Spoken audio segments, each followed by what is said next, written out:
సుప్రసిద్ధ పుణ్యక్షేత్రాలు స్థలాలు మనం సందర్శించినప్పుడు ఆయా దివ్యక్షేత్రాల నుంచి ఈ పుణ్యస్థలాల నుంచి ఆ ప్రాంతంలో ఉండే ఒక రాయి, ఓ చెట్టు, ఓ బొమ్మ, ఓ పుష్పం, కాసింత నీరు, నదులుంటే, సముద్రం ఉంటే కూడా నీరు ఇలా సేకరించి ఇంటికి తెస్తూ ఉంటాం. గోదావరికి వెళ్ళామా ఓ బాటిల్ నీళ్లు తెచ్చి ఇంట్లో పెట్టుకుంటాం.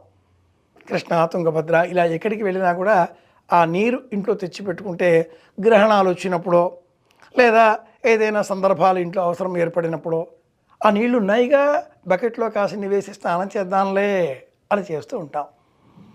ఈ క్రమంలో కుంభమేళాకు వెళితే అక్కడి నుంచి మనం నీళ్లు తేవచ్చా?